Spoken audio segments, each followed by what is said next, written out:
Bismillahirrahmanirrahim. Assalamualaikum warahmatullahi wabarakatuh.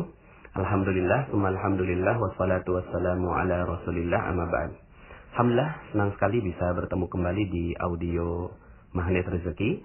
Semoga saya doakan para member channel Telegram ini mendapatkan keberkahan dari Allah Subhanahu wa Ta'ala. Dan saya senang sekali ketika membaca dan mendapatkan banyak sekali testimoni-testimoni Anda semua yang kehidupannya makin berkualitas, makin berkah, makin berlimpah, dan makin dahsyat, makin mendapatkan rezeki yang luar biasa dari Allah Subhanahu wa Ta'ala. Kita doakan semoga seluruh member-member dari channel Telegram ini juga mendapatkan keberkahan yang sama dan bahkan lebih dari itu. Oke Bapak Ibu, saya sudah berjanji ingin menyampaikan tentang ilmu Garpu Tala, dan ilmu ini dahsyat sekali. Saya ketika mendapatkan ilmu ini seperti mendapatkan anugerah yang luar biasa, dan akhirnya saya selama ini hidup dengan ilmu Garpu Tala ini, ya. Oke Bapak Ibu, sebelum saya sampaikan tentang ilmu Garpu Tala, saya ingin bercerita dulu, ya. Waktu itu ada seorang ibu yang BBM saya. Assalamualaikum Ustadz, saya udah nggak mau hidup lagi. Kaget saya mendapatkan BBM seperti itu. Belum pernah saya mendapatkan BBM yang seperti itu. Ya palingan SMS aja, mama tolong kirimin pulsa begitu ya. Kalau yang kayak gitu responnya gampang. Tapi kalau ada orang mau bunuh diri menghubungi saya, ya saya juga nggak ngerti apa yang ada dalam pikirannya sang ibu, ya. Ustadz, saya udah nggak mau hidup lagi. Akhirnya saya coba tanya balik, ibu ada apa, ya. Kemudian akhirnya sang ibu bercerita, iya Ustadz, saya punya anak laki-laki umur 1 tahun meninggal dunia, ya. Meninggal dunia mah biasa, tapi kenapa kok sang ibu ini udah sampai udah nggak mau hidup lagi? Ternyata meninggalnya dengan cara yang tragis Bapak Ibu, ya. Sang suami mundurin mobil, sang anak main di belakang, lalu kemudian akhirnya kelindes. Dua orang kakaknya melihat dengan mata kepala sendiri sang adik dilindas mobil oleh sang ayah.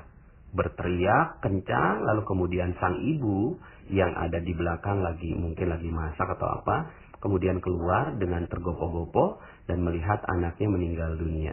Lalu kemudian dia gedor-gedor gitu ya pintu kacanya, baru kemudian sang ayah turun, ya.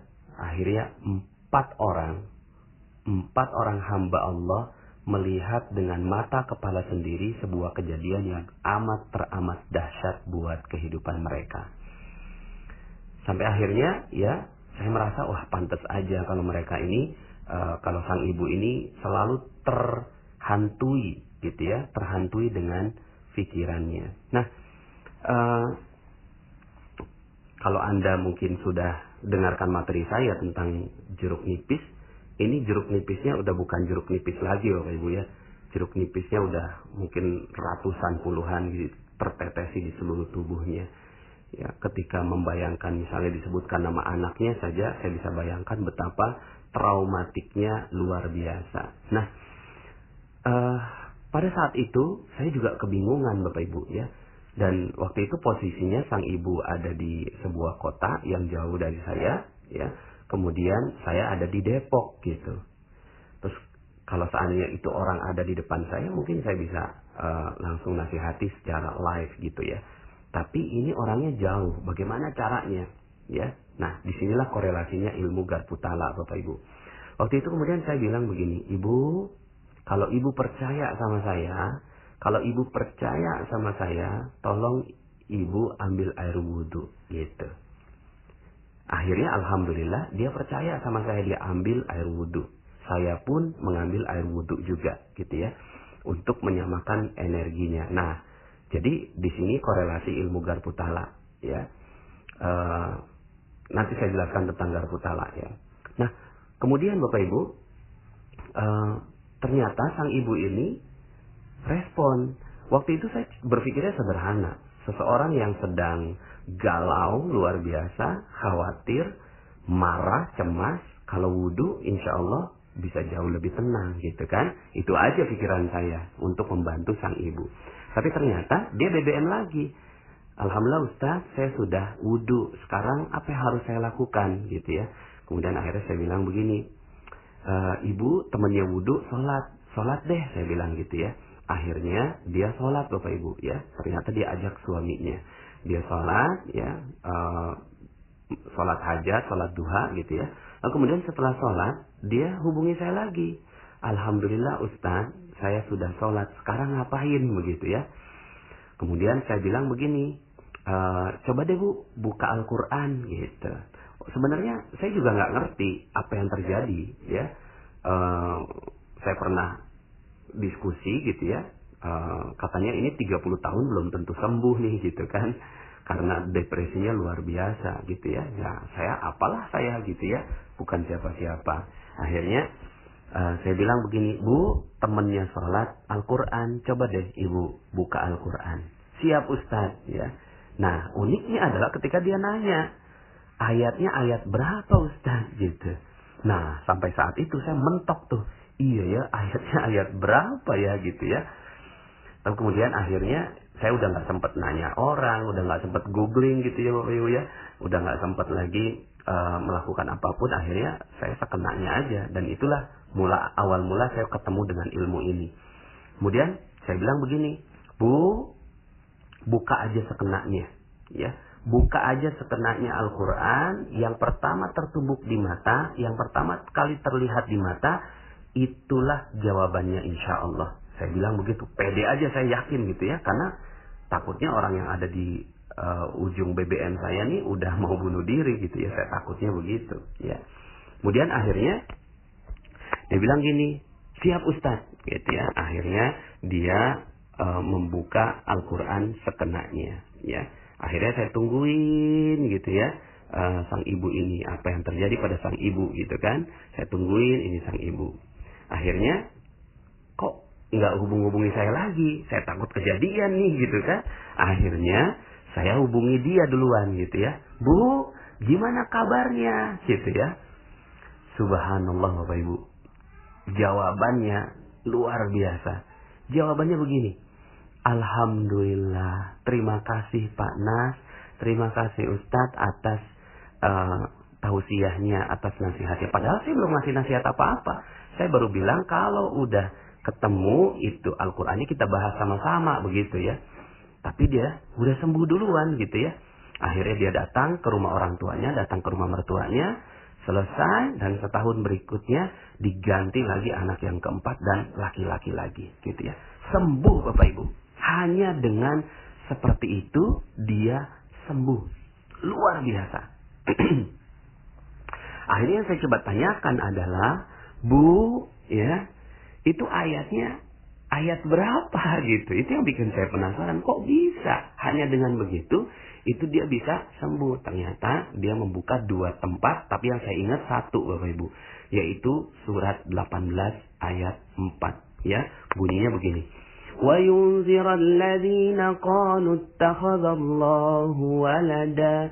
Dan ayat ini turun untuk memperingatkan kepada orang yang berkata bahwa Allah mengambil seorang anak. Kaget dia ya ketika membaca ayat itu. Saya juga kaget luar biasa, merinding sekali. Kok bisa ngepas ayatnya? Kok bisa ngepas seperti apa yang ada di kepalanya dia? Ternyata di kepalanya dia tuh dia menuduh Allah, ya Allah, kenapa kau ambil anakku? Kenapa kau ambil yang laki-laki? Kenapa kau ambil dengan cara yang tragis? Kenapa kau ambil sekarang? Dan seterusnya. Di kepalanya dia menuduh bahwa Allah mengambil seorang anak, mengambil anaknya dia, gitu ya. Lalu kemudian yang lebih dahsyatnya adalah ayat berikutnya, malahum bihi min ilmin wala li abaihim kaburat kalimatan takhruju min afwahihim iyaquluna illa kadziba. Mereka sekali-kali tidak mempunyai pengetahuan tentang hal itu, begitu pula nenek moyang mereka. Alangkah jeleknya kata-kata yang keluar dari mulut mereka. Mereka tidak mengatakan sesuatu kecuali dusta. Masya Allah ya. Itu dia, saya bisa bayangkan Bapak Ibu ketika dia membaca ayat ini ya. dia kan lagi nuduh Allah. Terus kemudian kata Allah, sungguh tak pantaslah, kurang lebih begitu ya, engkau menuduh aku seperti itu. Ini ya adalah sebuah kedustaan terhadap aku. Yang jawab bukan saya, tapi langsung Al-Quran gitu ya. Saya juga nggak nunjukin tempatnya, langsung Al-Quran yang tunjukkan ayatnya. Tapi ayat berikutnya lebih dahsyat lagi Bapak Ibu. Karena Allah bilang begini, فَلَعَلَّكَ بَاخِئٌ نَفْسَكَ عَلَى آثَارِهِمْ إِلَّمْ يُؤْمِنُوا بِهَذَا الْحَدِيثِ أَسَفًا. Maka apakah barangkali kamu akan membunuh dirimu karena bersedih hati? Dia langsung kaget Bapak Ibu. Kok Allah tahu kalau saya ini mau bunuh diri begitu ya? Kalau saya ini perasaannya udah mau bunuh diri aja, udah nggak mau hidup aja di dunia gitu. Subhanallah Bapak Ibu ya, saya bisa bayangkan si ibu itu menangis dengan sederas-derasnya, lalu kemudian ayat berikutnya adalah obat buat dia. Inna ja'alna ma'alal ardi zinatan laha linabluwahum ayyuhum ahsanu amal. Sesungguhnya kami telah menjadikan apa yang ada di bumi sebagai perhiasan baginya, agar kami menguji siapa di antara mereka yang terbaik perbuatannya. Masya Allah, akhirnya dia paham bahwa anak itu perhiasan. Dan akhirnya dia katakan dalam dirinya, ya Allah, sungguh aku akan buktikan bahwa aku adalah orang yang terbaik yang Engkau pilih. Subhanallah Bapak Ibu, sembuh saat itu juga. Hanya dengan menggunakan Al-Quran. Hanya dengan menggunakan Al-Quran, lalu kemudian sang ibu ini sembuh, dan kemudian yang terjadi setelahnya adalah dia tenang gitu ya. Pastinya, karena yang kita butuhkan bukan rezeki, bukan anak, bukan yang lain. Yang kita butuhkan adalah ketenangan batin Bapak Ibu ya. Dan ternyata dia mendapatkan ketenangan batin itu ketika dia membuka Al-Quran. Nah, akhirnya saya karena dapat ilmu seperti itu ya, oh ternyata Al-Quran bisa jadi solusi ya gitu kan. Akhirnya saya setiap ada masalah, saya pribadi ya, setiap ada masalah saya buka Al-Quran. Setiap ada masalah saya buka Al-Quran dengan cara yang seperti itu. Ya Allah Maha Tahu lah. Saya juga nggak ngerti ini ilmu apa. Ya, apakah saya pernah coba googling tentang istikharah bil Quran. Pernah juga coba buka-buka buku tentang istikharah bil Quran. Tapi ya ini selesai gitu ya. Sang ibu ini selesai. Bisa jadi wallahu alam ini ilmu apa. Tapi akhirnya saya ketika ada masalah, saya buka Al-Quran. Ketika saya punya masalah berat sekali, saya akhirnya udah nggak perlu yang lain Bapak Ibu.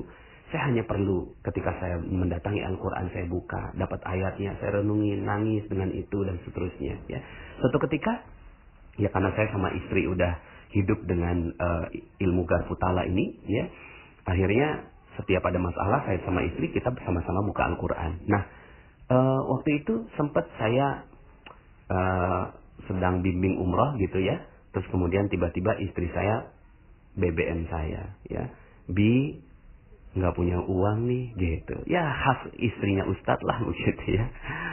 Aduh, saya lagi bimbing umroh, lagi jauh dari dia gitu kan, uang udah habis gitu ya. Saat itu kami memang ada proyek, terus kemudian saya udah bekalin. Tiba-tiba semua uangnya udah habis, ternyata tukang yang datang gitu ya. Dan uangnya udah habis. Anda bisa bayangkan kalau tukang yang datang ini, mereka butuhnya uangnya uang cepet gitu ya. Nah, akhirnya Bapak Ibu, saat itu saya bilang begini, bentar ya Mi, aku tanya Allah dulu gitu ya. Nah, dia udah paham tuh, saya tanya Allah maksudnya adalah saya menanyakan kepada Al-Quran. Akhirnya saya buka Al-Quran. Ketika saya buka Al-Quran gitu ya, saya ketemu ayat. Akhirnya saya kirim dia Bapak Ibu ya. Bukan kirim duit ya, tapi kirim ayat surat 11 ayat 6. Saya bilang gini, Mi, tolong buka deh 11 ayat 6 gitu. Dia bilang gini, ya udah Dewi, terima kasih. Selesai Bapak Ibu ya, nggak perlu kirim duit ya, cukup kirim ayat gitu ya. Cukup kirim ayat, selesai gitu ya. Dan ya alhamdulillah selesai. Dan saya waktu itu nggak pernah nanya-nanya. Ketika saya pulang dari umroh, ternyata emang udah nggak ada lagi masalahnya, dan dia nggak cerita. Baru setelah saya nulis buku ini, saya tanya, waktu itu ceritanya gimana? Ya ceritanya adalah setelah itu tiba-tiba aja ada konsumen yang bayar dan masuk uangnya di rekening gitu ya. Dan saat itu tepat sekali tukang-tukang akhirnya bisa terbayar semua tanpa bantuan saya Bapak Ibu. Langsung gitu ya, itu rezekinya datang. Nah, akhirnya gitu ya, saya kemana-mana saya ngomongin ke anak saya, nak, Kalau kamu punya masalah nak, ke Al-Quran nak, ke Al-Quran nak, gitu kan? Al-Quran bisa jadi solusi buat kamu. Walaupun anak saya waktu itu masih umur 8 tahun sama 6 tahun ya, masih kecil sekali gitu ya. Saya bilang, udah pokoknya Al-Quran nak, Al-Quran nak. Anak saya yang kedua bilang, Bi, aku punya masalah. Anak kecil punya masalah, anak umur 6 tahun gitu kan. Masalah kamu apa nak? Iya Bi, setiap aku pelihara hewan kenapa mati terus ya Bi ya? Oh gitu ya. Aduh, dalam hati saya Masya Allah. Ya Allah, ini anak saya mau berinteraksi dengan Al-Quran. Tolong ya Allah. Coba gimana ya? Akhirnya saya bilang ke dia, ya coba nak buka Al-Quran. Pas dibuka ternyata surat An-Nur ayat kurang lebih 40-an.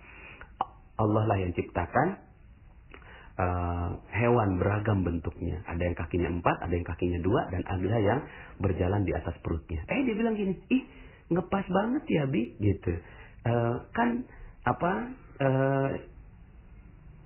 Kelinci kakinya 4, kata dia gitu ya.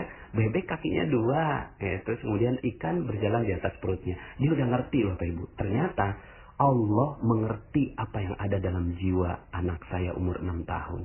Masya Allah. Terhadap anak saja itu Allah juga peduli. Kakaknya angkat tangan, Bi, aku juga punya masalah. Masalah apa kamu nak? Iya Bi, setiap minjemin barang ke temen, kok kenapa nggak balik Bi, gitu kan? Ya nggak balik tuh, gitu ya. Terus kemudian saya bilang sama dia, terus kata Umi apa? Kata Umi suruh rebut balik Bi, gitu. Oh gitu ya. Oke, coba deh kita buka apa yang Allah mau di dalam Al-Quran. Pas dibuka, ternyata ayatnya, idza asabathum musibah qalu inna lillahi wa inna ilaihi rajiun. Kalau kamu dapat musibah, katakan semua juga punya Allah dan akan kembali kepada Allah, gitu ya. Dia nanya, maksudnya apa Bi? Kayaknya maksudnya diikhlasin aja nak, gitu kan? Karena kan itu barang-barang kamu, ya, pensil kamu, penggaris, ya, dan seterusnya itu punya Allah, akan kembali kepada Allah. Jadi gimana? Mau pakai sarannya Umi, apa sarannya Allah untuk mengikhlaskan? Sarannya Allah dong, selesai. Nah, subhanallah Bapak Ibu, ya. Akhirnya saya selalu menggunakan ilmu garpu tala ini Bapak Ibu. Setiap ada masalah yang berat yang saya nggak tahu jawabannya, Masya Allah, akhirnya saya datang kepada sumber. Nah, saya sekarang mau jelaskan tentang ilmiahnya Bapak Ibu. Akhirnya saya coba mengilmiahkan apa sih sebenarnya ilmu ini, gitu kan? Apa sih sebenarnya ilmu ini? Ternyata Bapak Ibu, mungkin kalau Anda masih ada yang pernah ingat ada percobaan garpu tala ya Bapak Ibu ya. Jadi ada 2 garpu. Ya, garpunya garpu percobaan ya, bukan garpu makan. Garpu percobaan di sebuah lab ya, ada garpu A, garpu B dihadap-hadapkan, lalu kemudian garpu A ini diberikan getaran ya, ting gitu ya. Tiba-tiba garpu yang B yang ada di depannya juga ikut bergetar, padahal mereka tidak berhubungan satu sama lain. Ding, jadi sama-sama bergetar. Si A bergetar, tiba-tiba garpu tala B juga bergetar. Nah, Bapak Ibu, untuk mendapatkan ketenangan batin yang saya sampaikan, rasanya kita udah nggak bisa sendirian Bapak Ibu. Kita udah nggak bisa sendirian ya. Kita ini terkadang gitu ya, hilang getaran kebaikan dalam diri kita. Ketika kita sudah menghadapi masalah yang sangat teramat berat, yang kita udah nggak tahu mau mengadu kemana ya. Yang sering terjadi adalah ya, kita akhirnya menyendiri. Kemudian keluar dari masyarakat, lalu kemudian akhirnya murung dan seterusnya. Akhirnya hilang getaran di dalam jiwa kita. Maka Bapak Ibu, pada saat itu ternyata Allah sudah titipkan sebuah getaran yang luar biasa, yang namanya Al-Quran. Nah, sayangnya Al-Quran ini selama ini kita nggak pernah pakai sebagai satu tools buat kita untuk mendapatkan ketenangan batin gitu ya. Yang kita pakai gitu ya, itu alat-alat yang lain. Padahal Masya Allah, kalau kita tahu tentang ilmu ini, akhirnya kita udah nggak butuh yang lain, kita hanya butuh Al-Quran ya. Makanya Allah sebutkan di dalam Al-Quran juga, wa kadzalika anzalna ruhum min amrina. Dan demikianlah ya, kami turunkan ruh dari sisi kami. Ruh ini kan energi ya Bapak Ibu ya. Maka energi ini merambat. Nah, yang terjadi pada sang ibu, kalau dalam buku saya itu saya sebutnya nama samaran Ibu Tika ya. Yang terjadi pada Ibu Tika ini adalah dia mengalami getaran yang tidak baik di dalam dirinya, ya. Mau pakai positive thinking, mau pakai jeruk nipis, udah nggak kepake sama dia, Bapak Ibu. Udah nggak pakai, pikirannya tuh udah tertutupi dengan berbagai macam ya kekalutan yang ada di dalam dirinya. Maka pada saat itu yang dibutuhkan adalah garpu tala, Bapak Ibu. Getaran yang kuat dari sumber yang lain. Getaran yang kuat dari sumber yang lain. Yang membuat akhirnya kita kembali pada kemanusiaan kita. Makanya Allah turunkan Al-Quran untuk menjadi getaran batin buat kita, ya. Maka akhirnya setelah saya tahu ilmu ini, wah, saya akhirnya hidup dengan ini, Bapak Ibu, ya. Dan mudah-mudahan Bapak Ibu juga bisa hidup dengan ini. Akhirnya kita udah nggak butuh lagi, misalnya kita punya masalah curhat sama temen, ya, mending masalahnya selesai malah tambah lagi, jadinya malah gosip dan seterusnya, ya, rahasia kita terbongkar dan seterusnya, ya. Terus kemudian kita punya masalah, kita mau pinjam uang ke teman, terus kemudian kita telepon teman itu, ternyata malah dia mau minjem uang sama kita, gitu ya. Kebetulan nih kamu telepon, saya pas banget saya mau minjem uang sama kamu, ya sama-sama orang yang mau minjem uang, gitu kan, dan seterusnya. Nah, jadi Bapak Ibu, akhirnya ketika Anda sudah memahami ilmu garpu tala ini, ya, akhirnya kita udah nggak butuh yang lain. Yang kita butuhkan adalah getaran yang amat kuat dari alam semesta yang Allah titipkan, yaitu Al-Quran untuk menjadi kekuatan batin buat kita. Maka Bapak Ibu, kalau Anda perhatikan materi-materi saya, akhirnya kita udah nggak butuh rezekinya kan, gitu ya. Dalam materi taman dan kupu-kupu saya sampaikan bahwa kita udah nggak butuh kupu-kupu, tapi kita butuh tamannya. Taman itu apa? Taman itu adalah batin yang tenang, batin yang sempurna, batin yang penuh dengan kedamaian dan kebahagiaan, gitu ya. Itu kan kunci dari materi saya, mulai dari jeruk nipis, cicak jerapah dan seterusnya. Sehingga akhirnya kejar ini, ya, kejar ketenangan batin ini, ya. Tapi kita nggak bisa sendirian dalam menghadapi kehidupan kita. Maka Allah tahu itu. Makanya Allah titipkan Al-Quran untuk kita, gitu ya. Titipkan Al-Quran. Nah, Anda mungkin bisa coba, Bapak Ibu, ya. Anda bisa coba cara ini, ya. Silahkan Anda coba. Dan pengen sekali saya mendapatkan testimoni-testimoni tentang ilmu garpu tala ini dari Anda, gitu ya. Coba begini, Bapak Ibu, ya. Seperti cara Ibu Tika tadi, ketika Anda punya masalah, coba ambil air wudhu, lalu kemudian tambahkan lagi dengan sholat, lalu kemudian coba Anda buka Al-Quran sekenanya, Bapak Ibu. Apa yang ada dalam pikiran Anda, ya Allah, saya punya masalah berat ini, tolong titipkan satu saja ayat ya Allah, satu saja ayat ya Allah, untuk menjadi hiburan untuk saya. Begitu, Anda bicaranya begitu di dalam jiwa Anda, ya, dalam pikiran Anda, dalam jiwa Anda sampaikan itu kepada Allah. Ya Allah, saya punya masalah yang sedemikiannya, ya. Mungkin Anda punya masalah apa dan seterusnya. Adukan langsung sama Allah. Mungkin nggak punya uang saat ini, ya coba ngomong sama Allah. Lalu kemudian coba, ya, di atas sejadah Anda, ya. Setelah Anda melakukan sholat, ya, wudhu, sholat, lalu kemudian Anda buka Al-Quran. Dan ayat yang pertama kali terlihat di mata Anda, maka insya Allah, ya, itulah jawabannya, ya. Jadi caranya Anda pakai Al-Quran yang nggak ada artinya, ya Bapak Ibu, ya. Jadi Al-Qurannya Al-Quran yang murni, nggak ada terjemahan gitu, ya. Jadi Anda bisa pakai itu. Lalu kemudian setelah Anda dapetin ayatnya, baru kemudian Anda lihat artinya. Nah, ketika lihat artinya ini, Anda coba renung-renungin gitu ya. Maksudnya Allah apa ya? Dan yakin 100%, 1000% bahwa ayat itu jawaban buat Anda. Mungkin awalnya nggak nyambung gitu ya. Mungkin awalnya nggak nyambung, tapi kemudian Anda pikir-pikir, oh iya, maksudnya ini gitu ya. Nah, jadi saya senang sekali kalau seandainya Anda mau mencoba ilmu garpu tala ini. Ketika Anda punya masalah yang berat, yang Anda nggak bisa mengadukan kepada orang lain, cobalah langsung pakai ilmu garpu tala ini. Buka Al-Quran, lalu kemudian ayat yang pertama kali terlihat di mata, bisa sebelah kiri, sebelah kanan, atas, bawah, mulai dari pikiran Anda sebelum buka, seperti itu ya. Wallahualam, saya nggak ngerti ini ilmu apa, coba aja gitu ya. Dan dalilnya apa nggak ngerti ya. Saya pernah dapetin dalil ada Abu Bakar Siddiq radhiyallahu anhu mengatakan, seandainya aku kehilangan tali pecut untaku, maka aku akan menemukannya di dalam Al-Quran. Itu salah satu yang saya dapatkan kalimat dari Abu Bakar Siddiq. Ya, juga ketika Umar bin Khattab radhiyallahu an tidak terima dengan kematian Rasulullah sallallahu alaihi wasallam, ya, lalu kemudian Abu Bakar menyebutkan sebuah ayat, wa ma Muhammadun illa rasul qad khalat min qablihi rusul, lalu kemudian akhirnya dan tidaklah Nabi Muhammad SAW itu adalah kecuali rasul, telah berlalu di antara kalian rasul, afa imma ta'aqutilan qalabtum ala aqabikum fatanqalibu khasirin. Apakah kalau seandainya nabi itu meninggal dunia, lalu kemudian engkau kembali kepada kezaliman, kejahiliahan, kekafiran kamu dan seterusnya.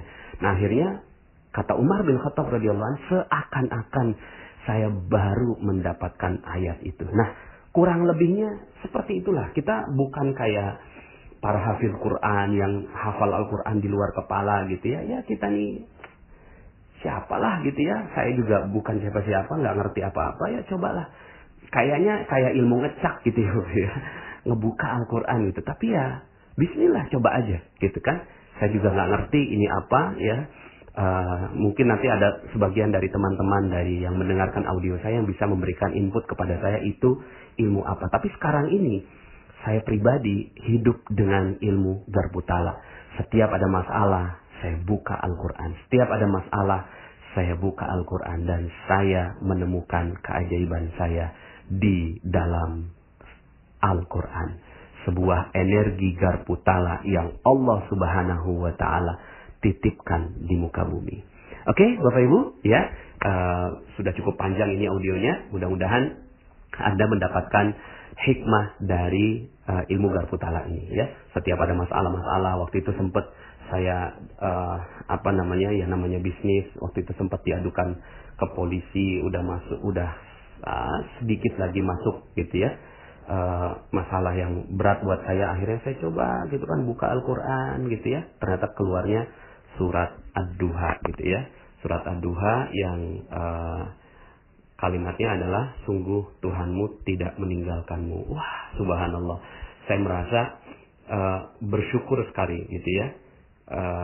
Tuhanmu tiada meninggalkan kamu dan tiada pula benci kepadamu. Masya Allah, itu akhirnya menjadi hiburan buat saya gitu kan. Terus kemudian ketika saya punya masalah yang berat sekali, kemudian akhirnya ternyata Allah jawab gitu kan, dalam surat Hud ayat 123. Dan kepunyaan Allah lah apa yang gaib di langit dan di bumi, dan kepadanya lah dikembalikan urusan-urusan semuanya. Maka sembahlah Dia dan bertawakallah kepadanya, dan sekali-kali Tuhanmu tidak lalai dari apa yang kamu kerjakan. Masya Allah, akhirnya saya peluk itu ya Al-Quran, saya peluk itu ayat gitu ya, dan saya hidup dengan ayat-ayat yang sepertinya ditujukan untuk saya. Oke Bapak Ibu, cobain deh ilmu Garbutala. Insya Allah Anda menemukan sahabat terbaik dalam kehidupan Anda. Terima kasih, saya Nasrullah. Sampai jumpa pada audio-audio berikutnya. Assalamualaikum warahmatullahi wabarakatuh.